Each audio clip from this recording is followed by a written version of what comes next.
This is the UK Brand Show with Penny Williams and Mark Challoner.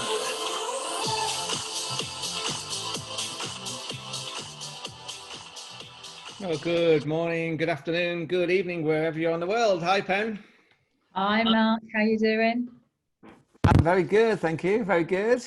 We're still under some sort of lockdown, of course, which is not good. Yeah, it's good to be back on the UK Brand Show, though. It is, and we've got some great shows coming up. We've got some good topics to talk about today, but also our next show we'll have the very famous Mr. Gert Leonard, futurist, talking about COVID and the future of society and the economy and everything else, which will be brilliant. And then the show after that, we've got an MBE. That's the first MBE we've had on the show. Is it? And yes, it is. And it's a lady who runs as the editor-in-chief of the biggest print newspaper in the country. And it gets to, from a readership point of view, it gets to more than The Guardian, The Times and The Telegraph put together. Can you believe that? Wow, no, I didn't realise that. And I'm not going to tell you anybody what it is. They have to come in on the show and see what that is. People, haven't we? So that they exactly. They come it's back. all true. It's true that it reaches 2.6 million people every month. So anyway, so that's for another day. But today we're going to talk about the COVID effect on media. There's been a lot of stuff around it today. It's changing times, isn't it? I mean, yeah, there's been a lot of organisations doing research and stuff about it and stuff. So I thought I've collated a lot of stuff, and we're going to have some slides and talk about that as well. Great. But first, and if I can share my screen with you, we're going to talk about the new iPhone. Can I share? Yeah, I've just got the SE actually. You just got what? Sorry. The SE, which is basically the 11, but with a button. Oh, I see. Sorry. Okay. Yeah. Now, can you see my slide is the question? Yes. Good. Is it worth the money, the iPhone 12? Yeah, is it worth the money? So that was the question. So the iPhone 12 was announced last week. And it was brought out. Tim Cook of Apple made a big song and dance about it. It's a big new phone with 5G capabilities and blah, blah, blah. But it's more expensive. It's got new features on it, though. It's a better phone. So the question I just thought people might want to know is it worth the money? And, you know, who am I to tell this? But I've been in sort of working with mobile for quite a number of years. And I just thought I'd give my 4 pennyworth on what I thought were the 3 things why I think you may not want to buy it at this point. Oh, so, well, you may not want to. Well, you may not want to, exactly, yeah. So the first thing to say is that, you know, it's officially announced, it's out there in the market as the new Apple handset. But, you know, don't rule out what you've got already. What phone do you have at the moment? Well, I've just swapped mine because mine was due. What SE is that? Is it what version is it? Is it an iPhone 8, just 9? called the SE. Just going to SE. Yeah, because they had was it the 5 or the 6 SE? And it had a few issues, I think. So in essence, this is iPhone 11, but it's got a button rather than the face recognition for those oldies like me that prefer the old technology. But I needed an upgrade because my 6 was driving me nuts. It kept crashing. You know, it comes back to this whole software, and if you don't do the regular updates, you start to get into trouble, don't you? Yeah, you do. You do. So have you got 12? No. Well, the 12. I don't know. Anyone's got one at the moment. I think it's out in the shops just yet. It's coming out very soon. Well, I don't know if it is for the reasons I'm about to say. You see, because I think the first thing is that it's dearer for sure. So I think roughly, if you had say the iPhone 11 as a comparison, the one that's out at the moment and it's been out since 2019, the iPhone 11 is about £150 to £200 cheaper on average than this new phone. So that's the first thing to say. It is cheaper, and I'm not sure at the moment it's worth it paying the extra money mainly for the third reason on the screen. But let me come to the second one first. So the iPhone 12's got a new design, and you can see it on the picture on the screen here. Now look at the picture on the left, and you can see, I don't know if you notice this or whether it's too subtle, but you know, if you cast your mind back to 2010, it's quite a while, 10 years ago, and the launch of the iPhone 4, And suddenly that iPhone 12 looks a little less new and more old now, because that's what the iPhone 4 used to look like. It's got these hard round edges. Can you see it on the picture? Yeah. It's not sleek and it's not sort of, smooth. And, so the Apple have refined somewhat over that last decade. And the iPhone 12 does have more slender bezels, and it's got a tough ceramic glass shield, which is better. It's not going to break as easy, just to name a couple of improvements. And it is a better phone altogether, in theory. But, the issue lies with the flat sides from this sort of yesteryear, and opting for this more angular design. And I think, handsets with flat sides and angular designs feel thicker in the hand, and they're usually less comfortable to hold over extended periods. So, it may be a better phone, but is it going to feel better in your hand? And since it's, you're holding it for a large amount of the day. So is it chunkier? It looks chunkier. I'm not sure about that. I've not seen one in my hand yet, but it just looks like an old phone. And I don't think you'll find any other phone manufacturer out there is producing phones like that now. So I don't know why they've taken this retro step. But the third reason, and the main reason, I think, is that 5G. So 5G is here, but it's not really here. So, it's. I mean, firstly, the technology is great. It's fast. You can download a movie in a few seconds on it. Really, really fast. But it's the future, as well as being what they're trying to make out to be the present. So a lot of carriers and manufacturers like to remind us how, brilliant 5G is. And the iPhone 12 launch is no different, with a really, big area of Tim Cook's presentation devoted to how great 5G is going to be and blah, blah, blah, blah. But, the people who've been banging on about 5G for a long, long time now, it feels like forever. The downside is that you still can't get 5G reception where many people live. So it's a bit of a myth that, if you take this 5G phone, you can just automatically get all this fast technology and blah, blah, but you can't. Only people like the Vodafones of this world are starting to promote this now more. But it's not, I'm all for the 5G, really am, but the capabilities it will be able to provide our future, really. And, many people won't be able to get good 5G for at least another 12 months or more. So it's just been, is it worth having the iPhone 5 right now is the question. Yeah. You might be better with a previous one, and the iPhone 11, for example, is the main one that promotes and been promoting. It's not going to go away anytime soon. It's a brilliant phone. And, although the iPhone 12 is better than the 11 as a phone, I think there's reasons why you wouldn't want to spend a lot of money on upgrading, because you can't use 5G on your existing phone. If you're going to use 5G, you've got to have this new phone. But it's not out there yet, really, in any sufficient numbers or volume to use it. Yeah, too soon. Yeah. So I think it's easy to be seduced by these shiny new objects and new technology and stuff. And some people will just get it because it's the new iPhone, I want to get it. I don't think there's people queuing outside stores at midnight anymore. It used to be when a new phone comes out. But, just make sure that you know the facts, that you may not be able to get a much better experience than you're getting at the moment by buying it now. That's just a thought, really. Anyway, that's just a bit of nonsense to start the show with, but interesting. Yeah, it is. And some people, I've got an iPhone 8. Would you believe? Have you? Yeah, and I'm quite happy with that. I've got it here. I'm quite happy with it at the moment. And unless you feel the need to be, ahead of the game in the technology stakes, which I like to be in some ways, but there's other ways where I'm not sure what benefits it give you to keep upgrading your phone every time one comes out. No one's going to say that you've got one, because no one can go anywhere at the moment. Well, that's true. But you could argue that it's more appropriate to have a good phone these days when you're locked away, when you need other things. Yeah, that's true.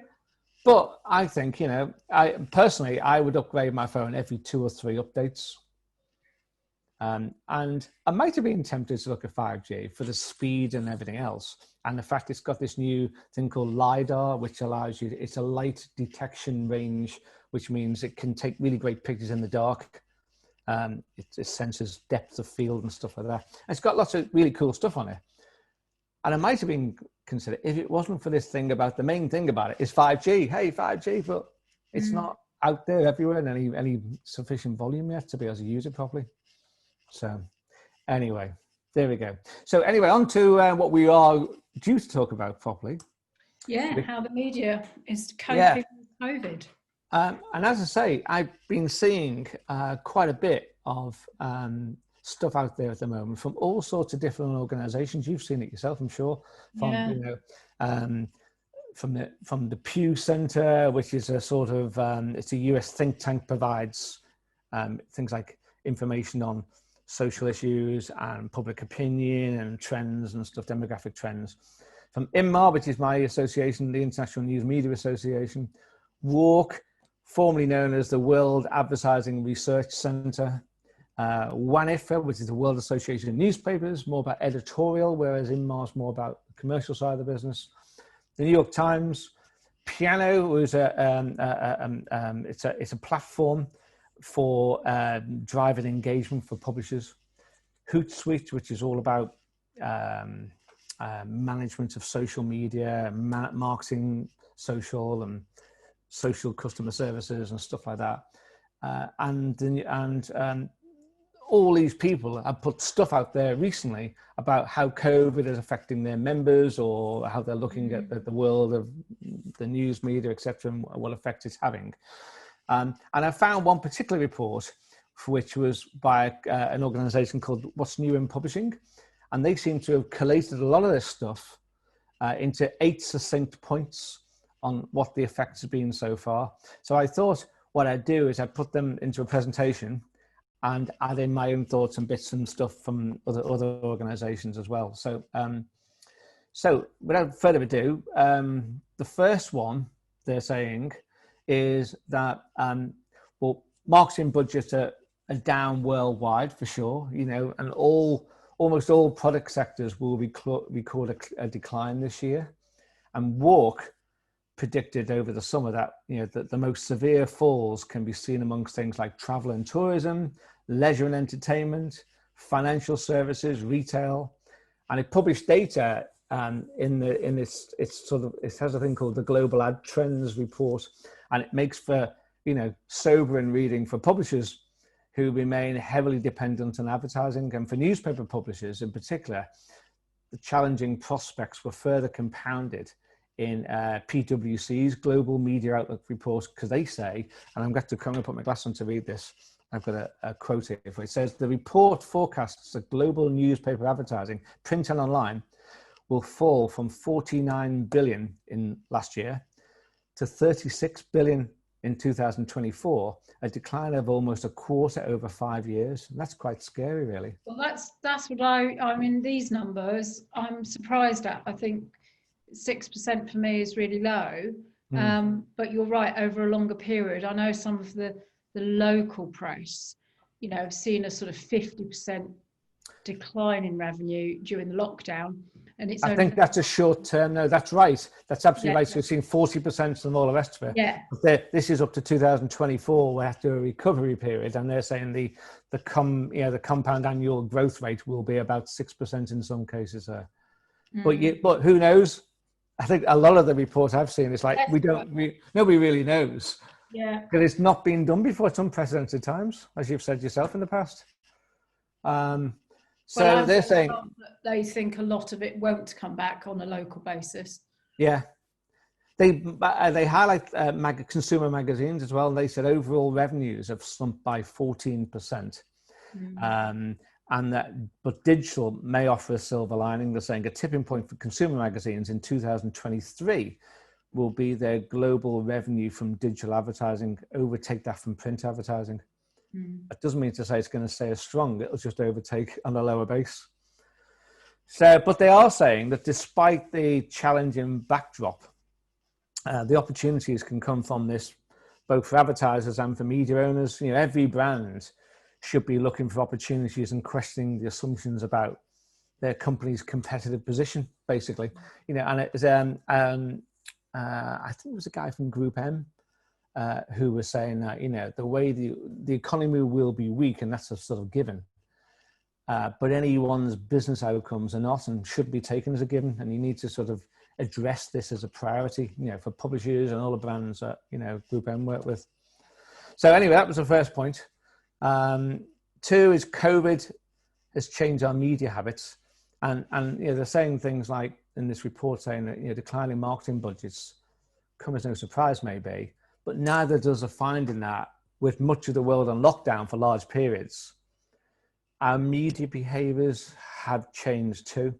And research from Kantar indicated that 1 in 5 UK homes signed up for a new video streaming service subscription during COVID lockdown, which is probably not a surprise, but it's still a lot of people, isn't it?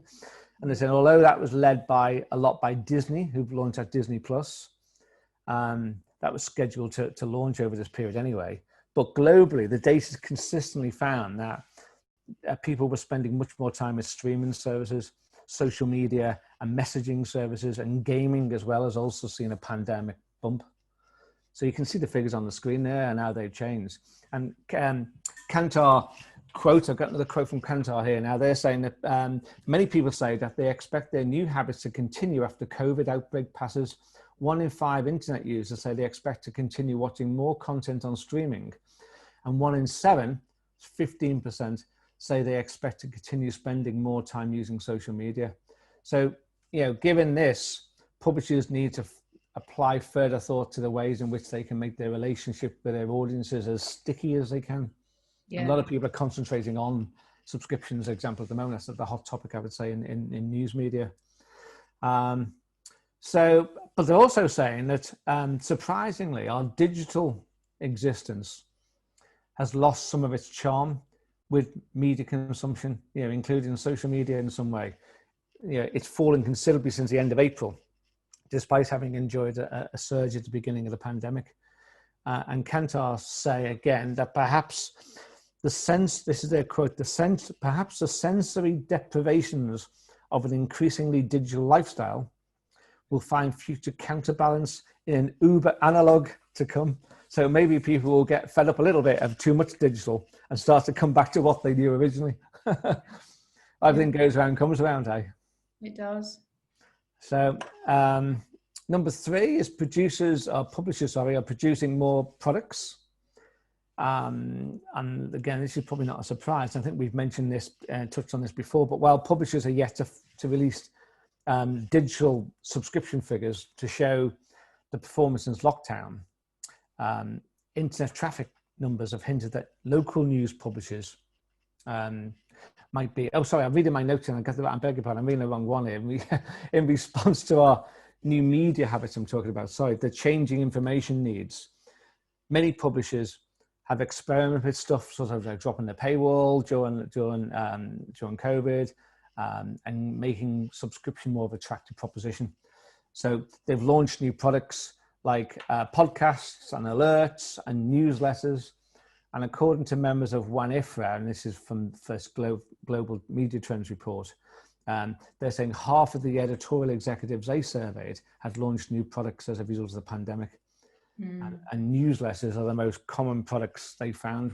That's interesting. So online newsletters. Yeah, 55%. So it's a bit databases. grainy that, but that first thing that says 55% are saying they've launched them, followed by infographics and by videos and live blogs. So, I've seen that too. A lot of people launching newsletters and video products and stuff, and putting premium on video. Mine as News Association INMA have done that with creating all the video content we've created from masterclasses and stuff like that. Making that into a product of itself called premium video and having a charge for that. One IFRA, the company on the screen here, now have actually packaged all their webinars together, and now are saying if you want to continue having them, there's an annual price for them, and they all come as part of a package. So it's just new ways to look at things, new ways to generate revenue. And this is what I was going to say a minute ago about local outlets and local publishers seeing a coronavirus bump. And the report said, which I was reading a minute ago, was that while publishers are yet to release digital subscription figures since lockdown, internet traffic hints that local news publishers might be the biggest beneficiaries of changing internet behavior. And the CEO of an organization called FIP, which is the Federation of International Periodical Publishers, he talked about an article in the New York Times which revealed amongst the biggest beneficiaries are local news sites with huge jumps in traffic as people try to learn how the pandemic is affecting their particular local area, their postcode or their hometown or whatever. And they highlight people like Tribune News. This is done in the States here. So they're highlighting people like Tribune Publishing, which large network of local and regional newspapers. It's similar would apply here. They saw 293, I better put my glasses on computer then, 293% increase in digital subscription sales. Traffic to San Francisco Chronicles up about 150%, Seattle Times 120%, Boston Globe 100% over the last month, and this was in August. And these figures, suggest there's a welcome consumer shift for more locally focused news media, who in the past have struggled against their national counterparts. That'll increase because of the US election. Yeah, it will. It can only do that, can it? Really? Yeah, you're right. Look, there's the figures for San Francisco Chronicle, Seattle, Boston, all very similar to what you've seen with the large media organizations. Yeah, and more of a sharp curve. Now, the report this Boston Publishing says that unfortunately, increased traffic doesn't necessarily equate to increased subscribers. Mm-hmm. So while some local publishers have seen a subscription bump, it's not true of everyone. So despite record audiences and many outlets, a lot of people lost their jobs. Media workers, in the States, 36,000 news media workers have been impacted with jobs lost or journalists furloughed, with over 30 newsrooms being shut. So it's not all good news, but, it's almost like, I hesitate to say this, but we said this before, but the phrase never waste a good recession comes to mind, that people have taken the opportunity to things that they thought in the past may be a good thing to do, closing some newsrooms in some cases. They've gone ahead and done that and blamed the COVID bump or the COVID effect. Well, that's what's happening with the BBC, isn't it? It's exactly what's happened to the BBC, yeah. They're local. I think I read an article at the weekend about a long-standing presenter in the sort of Yorkshire area who was his last show is Wednesday this week after 40 years or something ridiculous, because BBC have cut back massively. Yeah, it's true. The fifth one they're saying is, pandemic-led subscription gains are sort of holding steady. And I think there's a very sobering fact here, and that is, and it's an obvious fact maybe, but it's worth mentioning, that finding new subscribers to your news media organization is more expensive than keeping the existing ones. So if you can keep the existing ones happy and keep them coming back for more and more, hence this push on subscriptions, then that's going to be a much cheaper way to raise your subscriptions and your circulation and everything goes with that, and your revenue. So the shift to reader revenue has already encouraged many publishers to focus on reducing that churn of people just coming and then coming for an offer period maybe and then going and disappearing. But it's not necessarily a panacea for the wider business, and there are some revenue challenges around it. And I've got a quote here this time from a company called DigiDay, you may well know.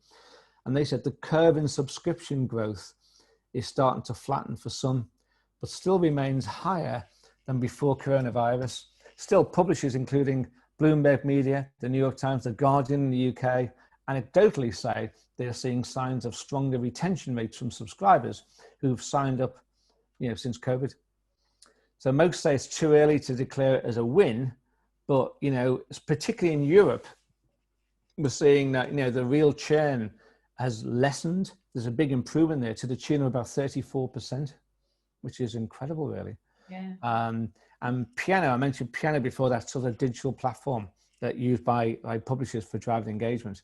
They're saying they are highlighting the things like the onboarding experience, getting people and giving them a good experience and a frictionless and a seamless experience, encouraging repeat visits, not just thinking they'll do it, and strategically managing trials and price. They've got to be fundamentals, they say, and publishers should be looking to improve retention, and they need to refocus on these particular things, regardless of the pandemic surge, because we're in difficult times as it is before pandemic. So let me go to number 6, which is the support for advertising, for normal advertising. Normal advertising being not just something focused around COVID. It's getting a bit overkill, some people are thinking. So there's a thing called the Global Web Index, and they surveyed more than 17,000 internet users in 20 countries. And the results were that for publishers, the most notable takeaway was that consumers are in favor of and approve of brands advertising as normal, not just trying to do something, stupidly crazy because it's COVID. And that's a trend which held steady all through the summer. And this GWI, this Global Web Index, their CEO, so their Chief Research Officer, a guy called Jason Mander, he said the following. He said, across the 20 countries surveyed, only 12% of consumers disapprove of brands running normal advertising, and that dips in some countries as low as 6%. Conversely, we're seeing small but consistent decreases in approval for coronavirus-related advertising. So, and you can see from here, when people have asked, many brands and companies are trying to, that yellow bit at the bottom, are trying to decide how best to respond to the coronavirus. To what extent do you approve or disapprove of them doing the following at the moment? And you can see that shift, that top line of we strongly or somewhat approve of normal advertising. And it's a lesson for everyone, I think. There is a danger, isn't it? You get caught up in, we need to be COVID, we need to be, promoting, stuff around. We're burnt out, aren't we? Yeah. It's been a long time now, and I think most people are craving some normality.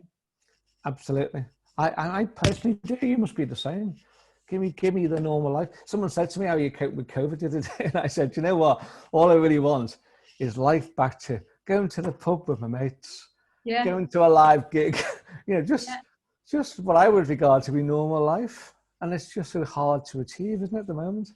I just miss visiting other countries as well, Yeah, travel, traveling quite a bit in the last few years, and And you've got family over in the States as well, haven't you? So you can't go and see them. My family a lot. Not being able to see them, I always go every year. So that's been tough this year. Yeah. So just give us normality. So, but it's an important point, and this report makes that point, that we shouldn't overlook the fact that normality is a good thing, and we should try and strive to promote it and achieve to get to it again. So number 7 of the 8 was all about global advertising down this year, but digital remains strong. So despite this, I guess, despite the consumer optimism for advertising to return to normal, the date from which the World Association Advertising Research Company, say it's going to be painting a less rosy picture. So their global ad trend report says that the advertising spend looks set to fall 8% to 49 billion worldwide this year. Now, we said that earlier, but they're saying, moreover, traditional media channels like newspapers, 6%, magazines, 5.6%, were already declining year on year pre-pandemic, with that trend exacerbated by the coronavirus. So they're saying the COVID-19 has also had an adverse effect on traditional channels such as TV, radio, you can see this on the screen, out-of-home advertising, cinema, which it previously projected to grow this year. Cinema must be in a right doldrum, mustn't it? Hit so badly. I was looking through that bottom line for cinemas, Ken. Yeah, and there's 47 major films been delayed to next year. Some of the key ones are Top Gun, Bond, and Fast and Furious 9, which would have been a huge box office hit. So I suppose there's an ongoing issue, isn't there, with those companies, let alone the media platforms. I think that's what's easy to forget, actually, in this pandemic, how a lot of the services that underpin what is normal life have been affected. Friends' husbands been made redundant because they move cash around, and people aren't using cash. So that all the vans that go from one place to another and pick up cash have been reduced massively, and you forget all those services that are changing life. You do indeed. So on this, looking ahead, there's a guy called Daniel Knapp, K-N-A-P-P. He's the chief economist for the IAB, the Internet Advertising Bureau for Europe, and he says how difficult it can be to make predictions. Read it again. In the current climate, the basic dynamics are known. Advertising expenditure does not just follow economic trends; it amplifies them. All three advertising recessions in Europe over the past 20 years, the dot-com crash, the 9/11 in 2001, and the financial crash in 2008-9, and the Eurozone crisis in 2012, showed this dynamic. However, history is not always a good guide, he says. The current crisis lacks precedent in its combination of factors from the epidemiology, the control of the virus and health and everything goes with that, to the policy and economic issues, all while embedded in a global environment that's impossible to control in a local setting, which is so true. Yeah. No one really knows. You can only make your best guess as what's going to happen next. And I think that's part of the challenge, isn't it? That, there isn't anything that you can draw upon to know how long this is going to last. No. And how best to guide the business forward. No, that's right. But we can get to some conclusions, because I think you found a Deloitte's report recently. Yeah, very interesting. Which we'll come to a second. I'll just mention the last point first, number 8, which says about consumers more than ever right now in this pandemic era, they need a broad content mix. So although the coronavirus outbreak produced a bump for many news organisations, it wasn't long before that appeared to be not necessarily over, but sort of levelling off somewhat. And one of the key reasons for that, as the Pew Research Center says, is that it's about, again, a quote, about 7 in 10, this is done in America, this American organization, but you can relate the parallels. About 7 in 10 Americans say they need to take breaks from news about coronavirus, and 43% say that news leaves them feeling worse emotionally, or can do. Yeah. News avoidance and fatigue, as the digital news report of theirs shows, was already an issue pre-pandemic. It may be because the world has become a more depressing place, or because the media coverage tends to be relentlessly negative, or a mix of the two. Yeah. So they're saying it's incumbent on news outlets to do things differently, and it may involve telling stories in a fresh and innovative way. We found that earlier, one of the earlier points about what news organizations are doing, changing the tone of the content, engaging with audiences online and offline, and as well as exploring new technologies and new approaches to storytelling. We've seen the BBC doing a lot of this. The way they present their story units sounds very different and more engaging, therefore. And in the world of COVID, those words seem to be more pertinent than ever. So, looking at the power of your archive, what's evergreen that you don't need to date, it doesn't date, can you bring them back and highlight some stories from the past 3 or 4 months, which may have been overlooked as a result of the pandemic? That's a real key source of great content, I'm sure, for many people. Because the coronavirus isn't going to go away very soon. So publishers need to recognize that, the new normal for advertisers and consumers alike may not look different from where we are today. We just got to learn to live with what we've got in front of us. But, it's not all doom and gloom. The publishing industry is showing signs of rebound, and there are new tools and strategies which have helped insulate them somewhat from the economic effects.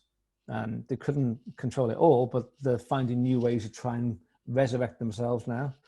And that, from e-commerce to data and to all sorts of other things, new products and stuff, many publishers are navigating the pandemic with renewed focus, new products, as we said, new learnings, and a diverse and stable revenue stream. And the ingenuity and creativity, something we overlook all the time, is required to take advantage of these new opportunities. And it's crucial to success. We've talked on this show before, which is something I think I've used in my own presentations in the past, about the equation for the future success of news media is all about data, not data plus AI plus technology plus creativity, something we overlook, gives a better user experience. So if we can create that user experience, which is better for our customers, they'll come back and want more and more of it and prepared to pay for it as well, more importantly. Yeah, all about user experience. Yeah. So just then touching on that report that you found, Pen, that Deloitte report, they're ending their report in a very appropriate way for today. So they say, what are the questions that boards need to ask themselves in this COVID period? And they're saying, for example, how do we maintain a positive consumer experience despite the surge in online demand? How do we create new and engaging content with production shutdown? What technologies are able to create? Something we just said here, isn't it? How we leverage digital channels differently to build engagement? How do we adjust our content to resonate better, changing the way we tell our stories, as we said? How do we collaborate with our ecosystem of alliances and partnerships to differentiate? How do we make our USP better? We've all got partnerships with other organizations. How do we reassess our cost structure to offset any mid-term revenue decline? How can we leverage automation across every facet of our business, whether it's customer or employee? How do we make things simpler and better for people as a result of? And finally, how are regulations and data privacy frameworks changing? How does that affect our company's policies? So all these things we should be asking ourselves now to drive a better user experience and a better customer experience where they'll want to, say, engage with us more in the future. So that was it, really. It's not all doom and gloom, but it's challenging times ahead, is it? It's short of it, really. And I was just going to say, I think the last point I'd make is that just everything is so fluid, and if there's ever been a time, it's now to actually commission ongoing research, because I think the consumers have changed dramatically. They're continuing to change, and where it's going to actually fall, who knows? So I think it almost needs some benchmarking research to understand how people are feeling and what they're looking for, because it's going to change over a 12-month period. Yeah, you're right. So, so I mentioned at the start, just to end with, my news association, Inmar, I do a weekly webinar for them. And this very week, I've got the global superstar in world advertising, Sir Martin Sorrell. I'm interviewing him live on an interview on Wednesday this week. So in the future show, next show, I'll talk about what he said and what he didn't say. I need another PowerPoint. Tell us what he says. Yeah, well, we'll report back on what he thinks is the future for news and for advertising particularly. That would be very interesting. So that's it, Pen, for this week, I think. Great, thank you, Mark. And if anyone wants to contact us, they can go to the website, the ukbrandshow.co.uk, and also listen to some previous shows. Lots of really interesting content there. Or contact us through Facebook and Twitter at the UK Brand Show. We'd love to hear from you. And thanks for listening and watching, everyone. And we'll hope to catch you very soon with our great guest we mentioned at the start of the show. Gert Leonard, the futurist, is going to be on next. And we've got that surprise newspaper, which it'll be the biggest newspaper you've never heard of, which, as I say, readership is more than the Guardian, the Times, and the Telegraph put together. And that's coming after Gert. But we'll be back to talk about that next week. Thanks, Mark. Meanwhile, see you soon. Bye for now, everyone. Bye. Bye.